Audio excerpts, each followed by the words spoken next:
Vous m'expliquez s'il vous plaît? Comment le Real Madrid est censé faire? Comment dans l'incompréhension totale Elche est censé faire? Vous n'êtes pas sans savoir que Rashford a marqué le but du break, le but qui tue le match pour le Barça. Mais que s'est-il passé avant? Personne n'en parle. Bien avant le but de Rashford, Elche qui envoie un ballon en pleine surface. Comme vous pouvez donc le voir de cette manière. Le ballon est donc en premier lieu touché par Álvaro Rodriguez si je me trompe pas. Puis repasse donc en dernier lieu donc pour moi sur le joueur barcelonais, ce qui devrait être un corner. Au lieu de ça, on se retrouve sur un 6 mètres, les joueurs d'Elche dans l'incompréhension. Lamine Yamal qui remet le ballon en jeu, étant lui-même, on a l'impression, sorti. Comme vous pouvez le voir, en fait, c'est littéralement lunaire. On suivra donc le but de Rashford. Il peut y avoir une incohérence, un problème. Mais je suis désolé, il peut pas y en avoir deux. Aujourd'hui, le Barça donc gagne. Mais comment? Sachant que le Real Madrid ne réalise pas sa meilleure saison. Si en plus de ça, le Barça a ce genre d'opportunité. Attention, je ne dis pas que c'est un club de tricheurs ou quoi que ce soit d'autre de ce genre-là. Mais pour le coup, c'est clairement et nettement 3 points qui leur a été donnés. Alors que Elche pouvait se battre, et ils ont marqué un but, pouvaient se battre et bien revenir au score. C'est littéralement, mais alors littéralement minable. C'est irritant. Voilà. Comment vous dire, j'ai le seum, mais sans trop le montrer, mais j'ai trop la haine. J'ai trop la haine, pourquoi les gars? Alors félicitations FC Barcelone, il n'y a pas de souci. Lamine Yamal, il a réussi à faire son match. Il a dansé la samba, passeur décisif, buteur. Bref, il a été excellent dans ce match-là. Il y en a beaucoup qui l'attendaient, parce que Pedri est actuellement blessé. Il a répondu présent, en taille patron. C'était limite l'homme du match aujourd'hui. Il a été excellent, il n'y a vraiment rien à dire sur cet aspect-là. Et par contre, les Barcelonais, il y a un truc où il va falloir travailler. 30 tirs. Et que 8 frappes cadrées. Et 3 buts seulement. Les gars, c'est frustrant pour vous les Barcelonais, je vous cache pas. Nous, ça nous aide. Mais c'est ça qu'il faudra travailler, les 30 tirs là. Pour ceux qui sont arrivés jusque-là dans la vidéo, sincèrement les gars, il y avait corner là à ce moment-là. Sur le 3e but, c'est ça qui tue le match en vrai. C'est ça qui tue le match. Nous, on parle français. Vous êtes mes potes, voilà, tranquille. Là, il y avait corner les gars. On sait très bien qu'à 2-1, c'est pas la même chose. Elche, ils peuvent marquer un but à la dernière minute. On sait jamais. Donc l'arbitre, il a tué le match aussi. Non, mais je tiens à le rappeler juste à la fin. Barça, ils méritent leur victoire. Mais, à ce moment-là, ils devaient avoir corner que vous le vouliez ou non, c'est tout. Le Barça a décidé de nous faire une caméra cachée aujourd'hui. Ah oui, c'est la seule explication que moi j'ai parce que vu le nombre de ratés, franchement, c'est pas possible. Aujourd'hui, malgré la totale domination du FC Barcelone, Elche était venu avec des intentions. Dès le début du match, ils se sont pas laissés faire, ça jouait haut, ça essayait de garder le ballon à chaque fois qu'ils avaient la possibilité. Malheureusement pour eux, dès la 6e minute, passe en profondeur de Dani Olmo pour Lamine Yamal. Le gars arrive devant Peña, son ancien coéquipier, il n'a pas eu pitié, il l'a terminé. Il le termine et met le ballon dedans, 1-0 pour le FC Barcelone. Malgré l'ouverture du score du FC Barcelone, tout était encore possible pour Elche. Le Barça se contentait de rester en place et de jouer en compte étant donné que Elche jouait très haut. Et c'est justement dans ça qu'Elche a réussi à égaliser grâce à un but d'Álvaro Rodriguez et surtout sur un très mauvais aliment de la défense du FC Barcelone. Ce qui est drôle, c'est que c'était la première fois qu'ils essayent le piège du hors-jeu, ils se sont fait avoir. Sauf que bizarrement, après l'égalisation d'Elche, c'est là le Barça a activé le mode Prime. Le mode Prime sans but grâce à cet homme, Ferran Torres en principal. Au lieu de parler, je vous montre juste les stats. Le nombre d'occasions qu'ils ont raté aujourd'hui, les amis, est juste affolant. Dites-vous que cette capture-là, je l'ai pris à la 63e minute et le Barça en termes d'expected goal, ils étaient à 6. 6 contre 0,75. Je sais pas si on se rend compte. 27 tirs au total et seulement 8 tirs cadrés. On avait Lamine Yamal qui faisait du sale sur son côté. Carrément le pauvre Donald Trump. Comment il s'appelle? Donald. Le latéral d'Elche, le frérot, il a vu flou aujourd'hui. Lamine Yamal donnait des caviars à tout va. Ferran Torres, Fermin Lopez. Mais regardez comment il ratait. Cette occasion que vous voyez là a été ratée. Ça a été raté. Ça aussi, ça a été raté. Il y en a plein. À un moment même, j'ai cru qu'il faisait exprès. Carrément, même Hansi Flick n'en revenait pas. Le gars sur son banc a failli devenir fou. Heureusement que Ferran Torres, dans ses ratés, il a quand même réussi à marquer un. Sur une magnifique action de Frenkie de Jong qui a terminé le gardien. Et t'avais Ferran Torres à la finition. Juste après, on a Marcus Rashford qui rentre. Encore une fois décisif. C'est vraiment une folie. C'était quoi ce match? Ça, c'est typiquement le genre de match où Yamal, il doit sortir avec un but, 2 passes D. Mais bon, ses coéquipiers en ont décidé autrement. Pourquoi faire les choquer, les gars? Neymar, il nous avait prévenu. Neymar, il nous avait prévenu en été, il nous avait dit, tu regardes quoi? Tu veux te faire dribbler? Son opposition prend carton jaune en première mi-temps. Il dribble Iñaki Peña et les cages sont ouvertes. C'est comme si Peña lui a fait la passe D. Peña, il lui a dit, tiens petit, tu dois marquer. Ça, les gars, c'est juste la première mi-temps. Un but, 4 passes clés, une grande opportunité créée, 5 duels gagnés, 100% de balles longues, 100% de tirs sur la cible. Sur le but de Rashford, il sauve le ballon sur la ligne de la tête. Il a donc le couloir pour lui tout seul. Il la donne à Rashford, elle est déviée. Et Rashford, il explose les cages. Heureusement qu'il a pas mis à côté celle-là. Parce que le face-à-face qu'il a raté, il peut tout simplement pas. Lamine Yamal a tout simplement activé le mode RP Neymar. La question que j'ai à vous poser, c'est pour l'instant, est-ce que vous le trouvez plus fort en cette deuxième partie de saison? que la saison dernière en deuxième partie de saison. Personnellement, moi oui. Cette saison, il est déjà à 13 buts, 15 passes D. 13 buts, 15 passes D. Il a déjà 28 de GA. Et c'est une bonne chose pour la suite. Il m'a fait peur quand il a commencé à se tenir la cuisse suite à la béquille. Visiblement, rien de grave. Enfin bref, sinon vous les gars, vous en pensez quoi? Ramenez-vous sur sa patience, on s'ennuie. Est-ce que quelqu'un a une explication logique sur Ferran Torres? Capable de rater des occasions comme ça, franche. Mais il est capable de réaliser des gestes beaucoup plus compliqués. Vous avez vu cette passe qu'il fait à De Jong là? Vous avez vu? Au départ de l'action, c'est lui qui fait cette passe éclair et il est à la finition. Joli travail de Jong au passage. La majorité des joueurs auraient pensé à tirer, mais lui non, il a temporisé, il a attendu une meilleure solution parce qu'il n'y aurait pas eu but. Et derrière, Ferran, il vient marquer. J'allais devenir fou devant ce match-là. Firmine qui rate des occasions incroyables. Que dire du face-à-face raté de Marcus Rashford dans ce match-là?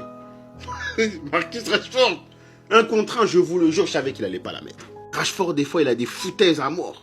Moi, là où je regarde, les gars, c'est qu'on a fini le match avec plus de 30 tirs. 30 tirs dans un match comme ça, on a mis que 3 buts.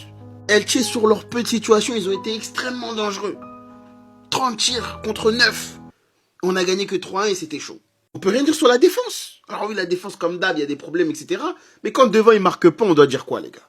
On peut pas mettre la faute sur Hansi Flick, c'est pas possible. On s'est fait peur pour rien. Eh, je vous jure, dans ce match, on s'est fait peur pour rien. Les gars, la première mi-temps, mais tout ce qu'on a raté, frérot. Fermin Lopez, Rafinha et surtout Ferran Torres, mais tout ce qu'il a raté, les gars. Bon, après, c'est pas pour lui trouver une excuse, mais tout le monde a raté aujourd'hui. Il n'y a pas que lui, tout le monde a raté. On n'était pas en réussite sur la première mi-temps. La première mi-temps de mon fiston, les gars. Les passes, la vision de jeu, les 1 contre 1, le but, la passe D en deuxième mi-temps. Parce que oui, pour moi, c'est Yamal qui fait la passe. Il est tout simplement en mission. Mission Ballon d'Or 2026. Eh, je veux rien savoir. Il est trop fort, il est trop boosté. 0-0 à la 5e minute, il vient devant le gardien, il dribble le gardien, il marque un but. Toujours des beaux buts, Yamal. Le match de De Jong, surtout la première période, magnifique. C'est ça ce qu'on demande au vrai De Jong. Ça, ce que vous avez vu, c'est son plein potentiel. C'est là où il est le meilleur. Olmo aussi. Olmo très très fort ce soir. Ça fait plaisir petit à petit, il commence à retrouver son niveau. Mais les gars, franchement, on s'est fait peur. Hein. On s'est pris un but. D'ailleurs, notre défense, faut arrêter de jouer haut comme ça. Mais les gars, mais j'en ai marre. On joue trop haut. On aurait pu s'en prendre 2 ou 3. Je vous jure, on est passé à ça du match nul. Hein. Toujours premier du championnat. On reste premier. Demain, le Real y joue. Ils ont un match en retard sur nous. Dites-moi ce que vous avez pensé du match en commentaire. C'est pas normal ce qu'on a vu ce soir, les gars. J'espère que vous êtes au courant. De ma vie entière, je n'ai jamais vu une équipe devoir se mettre à disposition de son œuf comme ça pour le faire marquer. L'ancien, il allait mourir aujourd'hui, il allait perdre son souffle. Pour que Ferran Torres, il marque aujourd'hui, De Jong, il a dû dribbler toute la défense, temporiser dans la surface, lui mettre en retrait, en faisant une passe parfaitement dosée pour qu'il ne la lève pas trop, pour qu'il marque enfin. Ce que Ferran Torres, en particulier, a proposé ce soir en termes de divertissement, c'est du n'importe quoi, les gars. Première mi-temps, il jouait pas avec nous, il jouait contre nous. C'était n'importe quoi, les gars. Il n'est pas le seul à avoir vendangé. C'est clair comme de l'eau de roche qu'il n'est pas le seul à avoir vendangé aujourd'hui. Mais c'était le patron. Donc oui, aujourd'hui, on gagne. Oui, on prend encore un but. Mais maintenant, vous devriez vous habituer. Dans le Barça de Flick, c'est attaque absolue. La meilleure défense jusqu'à la fin de Flick, ça sera l'attaque. Donc oui, nos défenseurs, ils puent la merde. Lui, l'alignement, il est pas bon.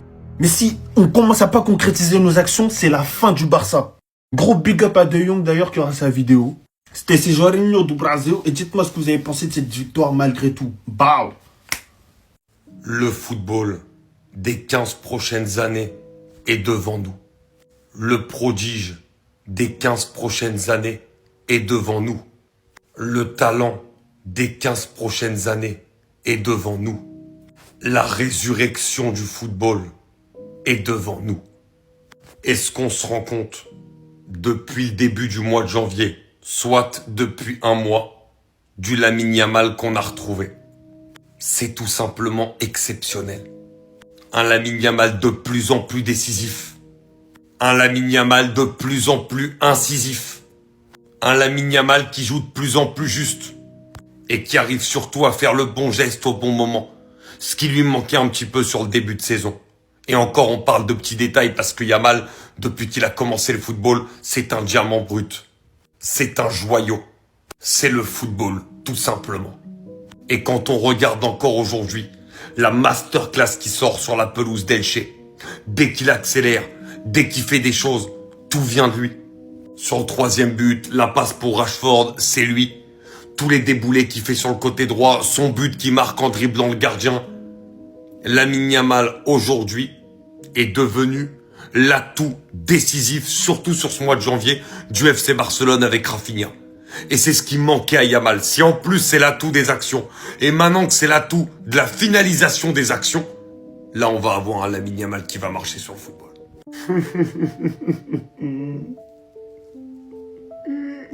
Mais on peut que pleurer de joie en le regardant jouer au football.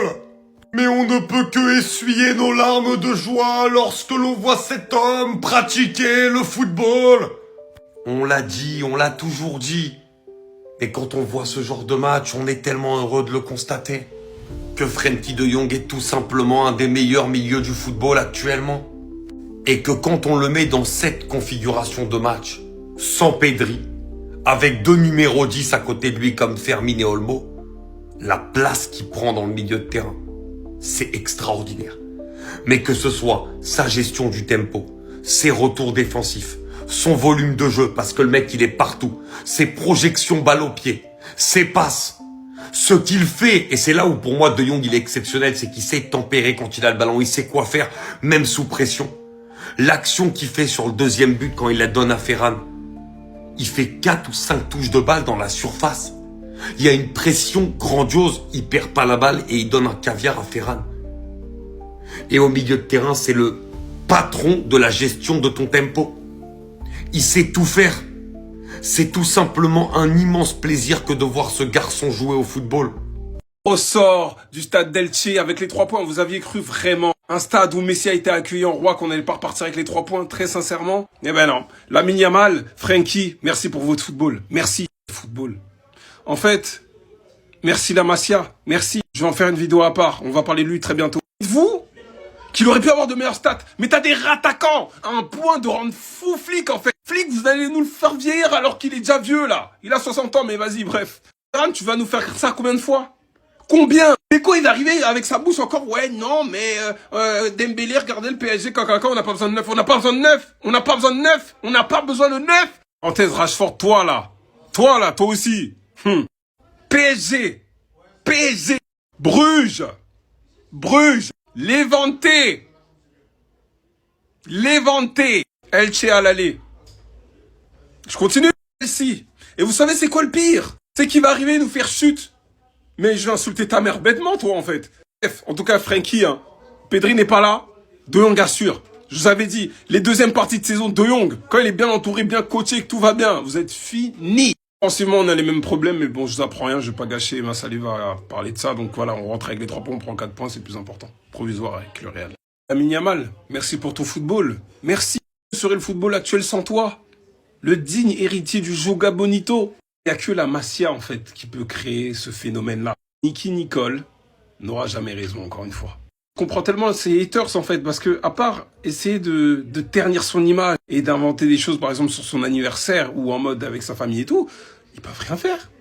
Il est beaucoup plus fort que les ailiers préférés de ces gens-là qui le détestent. Il parle de son anniversaire qu'il fait en cavale, que oui, sa famille, je sais pas quoi. Il avait fait en famille avant, mais les gens ne le disent pas. Quand il parle du Coran qui dit que ça lui permet de se calmer, tout ça, d'être bien, tout ça. Bref, on connaît les effets de la religion et qu'il en parle. Les médias ne le relaient pas. Il met à l'abri sa famille. Et qui y tient. Quand il va s'amuser avec des enfants à Dubaï, là, vous le traitez pas d'arrogant, vous en parlez pas. Bah ouais, pourquoi? Parce que sportivement, à son âge, il est intouchable. J'ai parlé du 8e ballon d'or, 10e ballon d'or, tout ce qu'il a raflé, tous les records de précocité qu'il a battus. Et le pire, qu'il est encore en train de se chercher, qu'il est en train de se tester sur les dribbles qu'il sait faire, pas faire les contrôles qu'il peut faire, ne pas faire, les passes, etc. Vous n'êtes pas prêt pour ce qui va arriver. Et il n'explosera pas en plein vol. Il est fait différemment.